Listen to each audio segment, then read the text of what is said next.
항상 하나님께서는 대표성을 의미를 해요.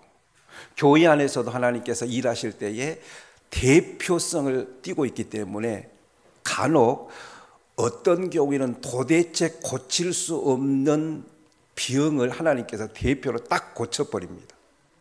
이게 대표성이에요. 안 되는 것을 하나님께서는 완벽하게 되게 해버리시는 하나님이십니다. 그러니까 하나님께서 이스라엘 백성들을 일방적으로 선택을 하셨어요. 그리고 이들을 통해서 하나님의 나라가 확대되기를 원했던 것입니다. 그런데 이 하나님의 선택받는 백성들이 바벨론이라고 하는 나라에 포로로 끌려가게 됩니다. 그런데 왜 끌려가게 되었는가 하는 것을 우리가 한번 살펴보셔야 돼요. 하나님께서 저와 여러분들을 선택을 하셨는데 우리들이 포로로 끌려가지는 않는다 할지라도 고통과 어려움을 겪을 때가 있는데 대략 4가지 사건 때문에 그렇습니다. 이스라엘 백성들이 포로로 바벨론이 끌려간 이유는 첫째는 뭐냐면 주일 성수를 하지 않았기 때문에 그렇습니다. 여러분, 주일은 내 날이 아니에요. 주일은 하나님만을 위해서 있는 날이에요. 그래서 여러분들이 원력, 달력을 보게 되면 일요일이 앞에가 있어요. 그리고 색깔이 빨간색이에요.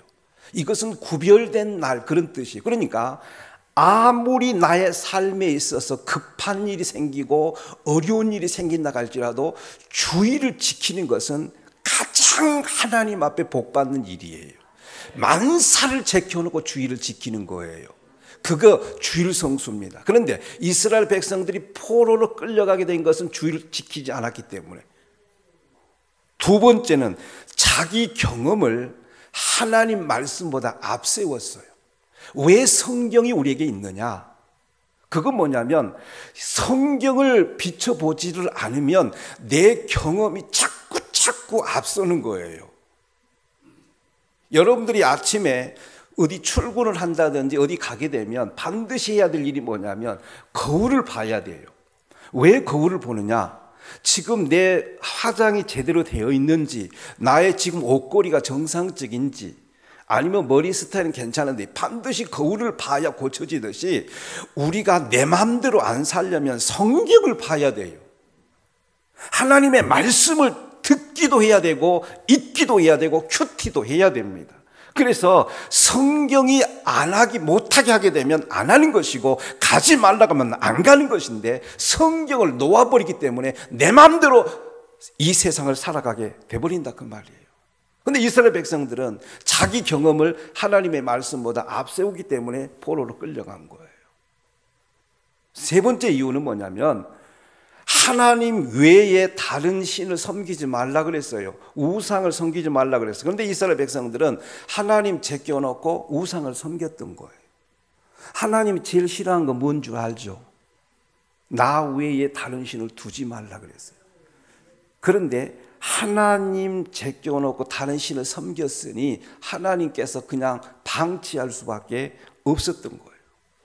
네 번째 이유가 뭐냐? 이웃을 돌보지 않았어요. 여러분, 예수님도 뭐라고 말씀하셨냐면은 내 이웃을 네 몸과 같이 사랑하라 그랬어요. 그러니까 우리는 나의 한 사람의 몫을 감수하고 관리하고 하는 것도 중요하지만은 내 옆에 사람을 챙기셔야 돼요. 가족도 챙겨야 되고 챙기셔야 돼요. 그런데 이스라엘 백성들은 이웃이 죽어가든 말든 간섭하지를 않았어요. 이 4가지 때문에 바벨론의 포로로 끌려간 거예요. 바벨론의 포로로 끌려가서 70년이라고 하는 세월을 노예 생활을 했습니다. 성경을 통해서 우리가 교훈을 얻을 수 있는 것이 뭐냐면 주의를 지키지 아니하고 하나님보다도 우상을 섬기고 자기 경험을 하나님 말씀보다 앞세고 이웃을 돌보지 아니하게 되면 우리가 이 세상에서 포로로 끌려가지는 않는다 할지라도 정신적이고 경제적이고 심리적인 고통을 겪는다고 하는 사실을 우리는 알아야 돼요. 물론 외회가 있을 수가 있을 거예요. 외회가 있을 수 있어요. 그 외회가 뭐냐? 하나님 없이, 기도 없이 그렇게 해서 시작한 사업이 그 사업 때문에 성공했다 하게 되면 스펄전 목사는 말하기를 그 사업 때문에, 그 일 때문에 망한다 그랬어요. 하나님 없이 시작한 것은 스타트는 좋을지 몰라도 나중에 망해버린다고 스펄전 목사가 말씀하셨기 때문에 우리는 하나님 안에서 구해야 되고 하나님하고 의논해야 되고 하나님 말씀에 벗어나지 않는 삶을 살아가야 된다는 거예요. 하나님 안에 있다고 하는 것이 그렇게 중요한 거예요. 그래 70년 동안 포로 생활을 하다 보니까 얼마나 힘들었겠어요. 얼마나 고달프겠느냐고요. 얼마나 괴롭겠느냐고. 여러분, 저는 항상 저의 스타일이 뭐냐면 고통을 겪기 전에, 아픔을 겪기 전에, 사업의 어려움을 겪기 전에, 자녀의 어려움을 겪기 전에, 내 몸에 병들기 전에, 그럴 때 더 잘하자고 하는 것이 저의 지론이에요. 저의 목회 철학이에요.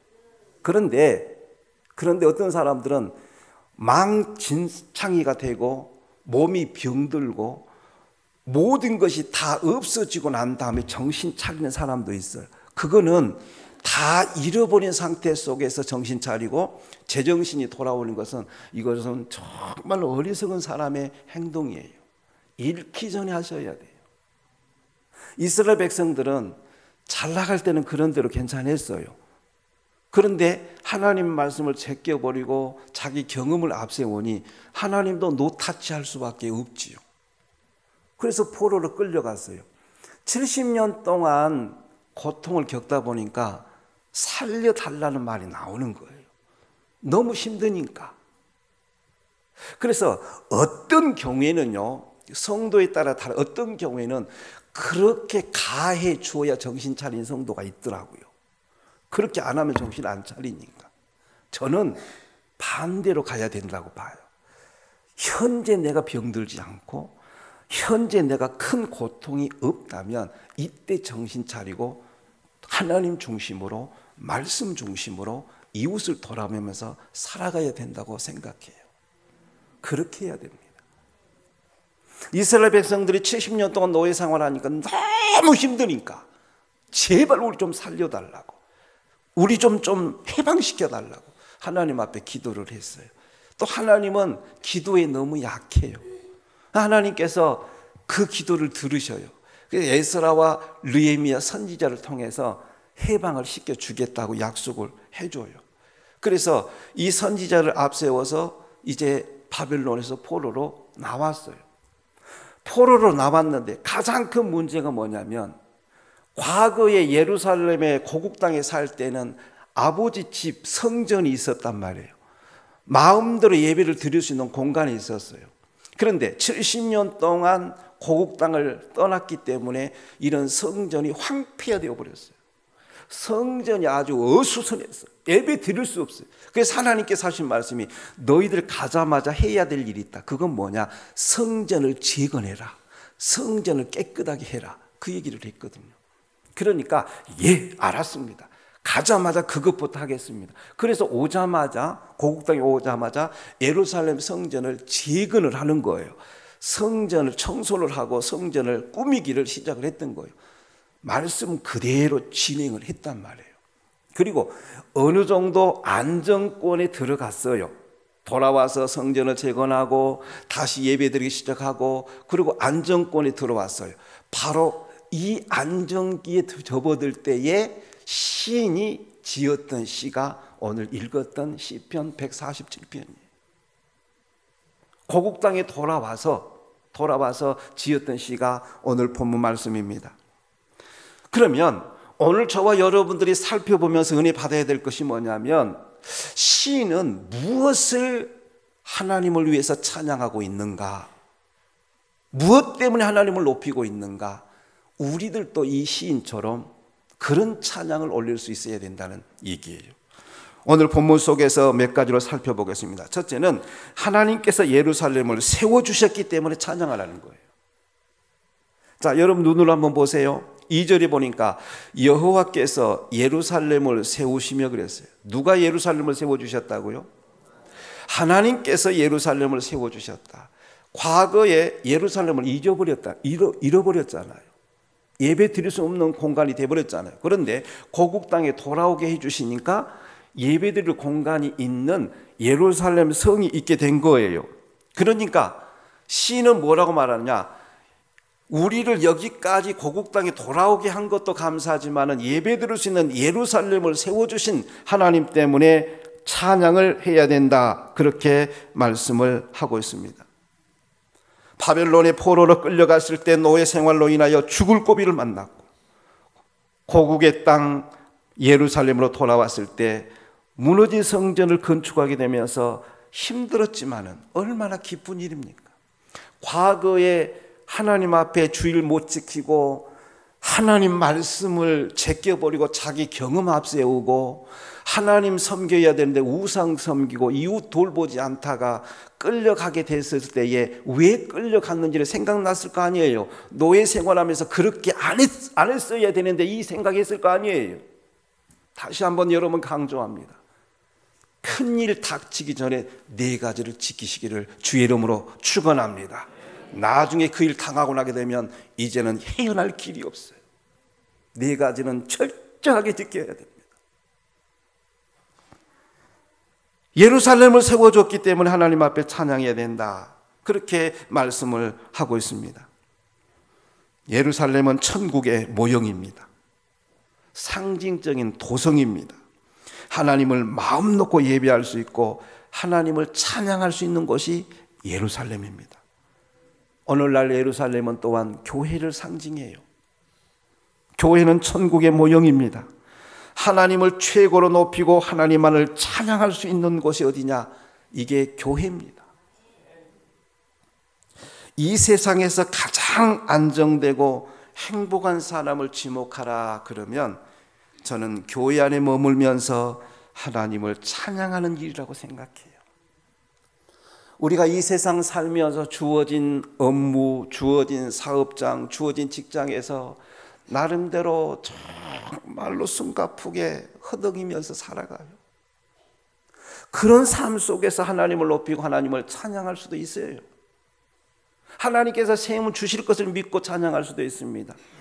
그러다가 주일날은 하나님의 날이기 때문에 하나님 앞에 잠 못 자고 나오고 못 먹고 나오고 그러면서 하나님 앞에 나와서 하나님을 찬양할 수 있다고 하는 이 행복, 세상에서 가장 행복한 사람이 누굴까? 예배당에 나와서 하나님을 찬양하는 사람들, 이 사람들이 가장 행복한 사람인 줄로 믿습니다. 그래서 찬양을 어떻게 올려야 되느냐? 살아있게 들으셔야, 뜨겁게 들으셔야. 두 번째는 하나님은 흩어진 사람들을 모아주셨기 때문에 찬송해야 된다는 거예요. 2절 중반절에 보니까 이스라엘의 흩어진 자들을 모으시며 그랬습니다. 하나님의 선택받는 이스라엘 백성들이 사실상 잘못된 인생을 살다가 포로로 끌려가게 된 거 아니에요.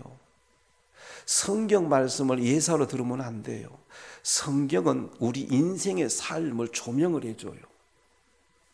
이렇게 살게 되면 이런 하나님의 복을 받고 이렇게 살게 되면 하나님과 멀어진다는 것을 우리에게 보여주고 있기 때문에 할 수만 있으면 하나님하고 가까이, 할 수만 있으면 하나님의 말씀을 가까이, 할 수만 있으면 성경을 가까이 할 수 있는 삶, 교회를 가까이 할 수 있는 삶, 목회자를 가까이 할 수 있는 삶을 사셔야 돼요.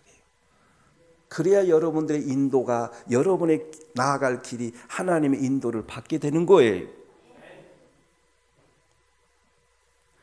이미 이스라엘 백성들은 제멋대로 살다가 하나님 말씀 제껴놓고 살다가 바벨론의 포로로 끌려가서 얼마나 심한 고통과 노예 생활을 했던 겁니까? 결국 흩어져 버렸던 사람들입니다. 그런데 결국 그들이 무릎을 꿇었고 하나님 살려달라고 했고 하나님 우리를 해방시켜달라고 해서 하나님께서 그 기도를 들으셔서 고국 땅에 돌아왔습니다. 그전 같으면 이미 뿔뿔이 흩어져서 노예 생활로 정말로 모아질 수가 없었는데 하나님께서 모아주셨어요. 불러주셨단 말입니다. 고국 땅에 모아주셨다 그 말입니다. 그들은 고백하기를 하나님께서 모아주셨기 때문에 하나님 앞에 찬양해야 된다. 그렇게 시인이 대표성을 가지고서 이렇게 고백을 하고 있습니다. 왜 오늘날 우리도 또 하나님만을 찬양해야 됩니까? 왜 우리가 이렇게 모아서 하나님을 높이고 하나님을 영화롭게 하고 하나님께만 경배 드려야 되는 것입니까? 저와 여러분들 예수 없이 살았던 사람들이에요. 예수 모르고 살았던, 내 마음대로 살았던 사람들이에요. 근데 하나님께서 독생자 예수 그리스도를 이 땅에 보내셔서 누구든지 그 예수 그리스도를 구주로 받아들인 사람들은 하나님의 자녀가 되는 권세로 우리를 입장을, 우리의 삶을, 우리의 모든 것을 바꿔 놓으셨기 때문에 우리는 하나님만을 찬양해야 될 줄로 믿습니다. 이 순간도 마찬가지예요. 만약 누군가가 나를 이 교회로 전도하지를 않았다면 이 자리에 앉아 있을 수 있겠어요? 나의 부모가 나를 하나님의 성전으로, 아버지 집으로, 하나님 품으로 전도해 주지 않았다면 이 자리에 앉아 있겠느냐고요. 만약 부름받지 못하고 이 자리에 있지 못하면 우리는 뿔뿔이 흩어져서 내 마음대로, 내 뜻대로 살아갔던 사람들은 아니에요. 죄 가운데 살아갔던 사람들이 아니냐 그 말이에요. 근데 하나님께서 우리를 불러주셨어요. 저와 여러분들 불러주셨어요. 감히 하나님을 아버지라고 부를 수도 없는데 하나님을 아버지라고 부를 수 있는 특권을 주셨어요. 세상 사람들은 하나님을 아버지라고 부르지도 않아요. 하나님의 존재 가치성도 믿지도 않아요. 근데 우리는 하나님을 부를 때마다 하나님 아버지, 하나님 아버지, 아버지가 생겼어요. 우주 만물을 만드신 그분이 내 아버지가 되셔요. 아버지의 특징은 자녀에게 모든 것을 책임지려고 하는 아버지 근성이 있는 거예요. 하나님께서는 우리들이 망하는 쪽보다도, 고통당하는 것보다도 풀리게 하시는 권한을 가지고 계신 분이 바로 하나님이셔요. 그 하나님께서 우리를 불러주셨어요. 죄를 용서해 주셨어요. 천국 갈 수 있도록 길을 열어주셨어요. 마땅히 하나님 앞에 찬양 올리고 하나님께만 경배드리고 하나님께 영광 돌려야 될 줄로 확신합니다. 이것을 일컬어서 하나님의 은혜라고 말씀드릴 수 있는 것입니다. 오늘 우리는 가장 편안한 자세로 자연스럽게 하나님의 말씀을 지금 경청하고 있어요. 이보다 더 큰 복이 있을까요? 바로 이것이 하나님의 놀라운 은혜입니다. 그래서 우리는 하나님을 높이며 하나님께만 찬송 올려야 되는 것입니다. 하나님은 지금도 흩어져서 방황하며 하나님을 알지 못한 사람을 찾고 계세요. 불러 모아드리기를 원하고 계세요. 하나님 지금도 손 벌려서 그런 사람들을 찾고 계시는 거예요. 우리 모두가 하나님의 일에 크게 쓰임받을 수 있기를 주의 이름으로 축원합니다. 세 번째는 하나님은 고치시고 상처를 싸매어 주시기 때문에 찬양을 해야 된다는 거예요. 우리 3절 말씀 같이 한번 읽겠습니다. 상심한 자들을 고치시며 그들의 상처를 싸매시는도다. 할렐루야. 상심한 자들을 고치시며 그들의 상처를 싸매신다.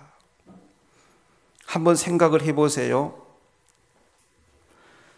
이스라엘 백성들이 안일하게 신앙생활을 하다가 자기 마음대로 신앙생활을 하다가 포로로 끌려가게 된 것은 하나님이 노타치했기 때문에 그렇게 끌려가게 된 거예요. 여러분, 하나님께서 우리 인생을 터치하지 못하게 되면 그때 그 순간 몇 년까지는 그런 대로 잘 지낼 수가 있는데 그 이후부터는 보장성이 없어요. 추락의 길로 달려가는데 내려가는데 잡을 수가 없을 정도예요. 간섭을 받아야 돼요. 하나님의 간섭을 받아야 돼요. 교회의 간섭을 받으셔야 돼요. 주일날 보이지 않으면 왜 안 남았는가 물어주는 것이 정상이고, 봉사를 못하고 있으면 봉사를 하라고 권장 받는 것이 그거의 간섭받는 일이에요. 여러분들이 자녀를 키우면서 집에 들어와야 될 이 여식이 내지는 남자아이가 제 시간에 들어오게 되면 괜찮아요. 근데 며칠간 안 들어오게 되면 간섭을 해야 돼요. 진짜 부모라면 간섭을 해야 됩니다. 간섭을 받고 살아가야 된다는 얘기. 여러분은 하나님의 간섭을 받을 수 있기를 원합니다. 70년 동안 노예 생활을 하다 보니까 얼마나 마음의 상처가 됐는지. 마음의 상처가 이만저만이 아니었습니다. 근데 하나님께 무릎을 꿇고 하나님 우리를 해방시켜 달라고 하나님 앞에 고백했었을 때에 그들을 예루살렘으로 돌아오게 하셨을 뿐만 아니라 그들의 그 상처난 부분들을 싸매어 주셨던 분이 바로 하나님이십니다. 그래서 하나님을 찬송하라는 것입니다. 사실 우리가 이 세상에 살면서 얼마나 많은 상처를 입습니까? 안 그래요? 때로는 내 가족들에게 상처를 입어요. 가족들에게 상처를 입어요. 내 이웃에게 상처를 입습니다. 어디 그뿐입니까? 안 그럴 것 같았는데 때로는 교회 안에서도 상처를 입어요. 가장 가까운 사람한테 상처를 입을 때도 있어요. 이미 상처가 나버리면 사실상 그 상처를 싸매어 주실 수 있는 분은 가족일 것 같아도, 이웃일 것 같아도, 친구일 것 같아도 그때뿐임을 기억을 해야 돼요. 이미 마음의 상처가 깊어지게 되면 그 상처를 싸매어 줄 수 있는 분은 세상에는 없어요. 더 쉽게 말하면 사람에게는 없어요. 그러나 상처난 부위를 싸매어 줄 수 있는 분은 딱 한 분이 계시는데 여호와 하나님이심을 믿으시기를 바랍니다. 하나님만이 나의 상처난 부위를 싸매 주셔요. 하나님만이 내 상처를 만져줄 수가 있는 거예요. 그래서 오늘 시인은 뭐라고 말하냐? 상심한 자를 고쳐주신다 그렇게 말하고 있고 그들의 상처를 싸매어 주신다. 그래서 우리는 하나님 앞에 찬양해야 된다 이렇게 말씀하고 있습니다. 가족 식구도 고치지 못하고 가까운 사람도 내 상처 싸매주지 못합니다. 그러나 전능하신 하나님, 능치 못할 일 없으신 하나님께서는 반드시 우리의 상심을 고쳐주실 줄로 믿습니다. 상처가 깊은 사람도 하나님께서 만져주실 뿐만 아니라 치유하심을 믿으시기를 바랍니다. 그래서 예수께서 말씀하셨어요. 수고하고 무거운 짐을 진 자들아 다 내게로 오라. 내가 너희를 쉬게 하리라 그랬어요. 수고하고 무거운 짐을 진 자들아 다 내게로 오라. 내가 너희를 쉬게 해주겠다고 말씀하고 계십니다. 여기 쉬게 한다는 말씀을 우리는 축복해야 됩니다. 이 세상에는 수고한 사람들이 너무나 많아요. 수고한 사람이 너무나 많습니다. 무거운 짐을 진 자들이 그렇게 많고 상처 입은 사람들이 의외로 많습니다. 병원에 100번 찾아간다 할지라도 하나님 앞에 한 번 찾아가는 것하고 비교할 수가 없어요. 상처난 부분을 싸매어주고 치유해 줄 분은 의사도 아니고 영원하신 하나님, 전능하신 하나님, 능력 많으신 하나님인 줄로 믿으시기를 바랍니다. 하나님께 치유받으세요. 하나님 품 안에 돌아오십시오. 완벽하게 하나님 앞에 돌아오십시오. 하나님 앞에 돌아오게 되면 여러분의 가정사 문제, 여러분의 질병 문제, 여러분의 경제 문제 걱정할 것이 없어요. 하나님께 맡기시고 하나님 품 안에 안겨버리십시오. 하나님께서 깨끗하게 치유하셔서 여러분의 삶을 행복한 삶으로 바꿔주십니다. 그래서 우리는 그 하나님을 찬양하는 거예요. 찬양도 살아있게 드리는 거예요. 능력 있게 드리는 거예요. 하나님께서 이 시간에 찬양을 받으신다고 하는 고백을 가지면서 찬양을 올려야 할 줄로 믿습니다. 찬양 가운데 오직 하나님만 드러나셔야 돼요. 하나님만 영광을 받으셔야 됩니다. 오늘 이 말씀을 경청하고 계신 여러분, 우리는 죄의 노예에서 해방받는 하나님의 백성들이에요. 예수 그리스도께서 우리를 죄악에서 우리를 속량해 주셔서 해방시켜 주셔서 이제는 하나님의 나라에 들어갈 수 있는 백성으로 바뀌었어요. 그래서 우리는 이 땅이 내 고향이 아니라 하나님의 나라에 들어가는 것이 종국에 가서 거기에 우리의 종착역이 되는 거예요. 그 나라 갈 때까지 우리는 찬양하면서 살아가야 될 줄로 믿습니다. 이 교회 생활을 통하여 하나님을 마음 놓고 찬양할 수 있기를 주의 이름으로 축원합니다. 하나님은 당연히 찬양을 받으셔야 됩니다. 오늘 이 시간 우리 다 같이 일어나셔서 가사를 우리가 한번 읽어보시고 하나님 앞에 뜨겁게 찬양할 수 있기를 원합니다.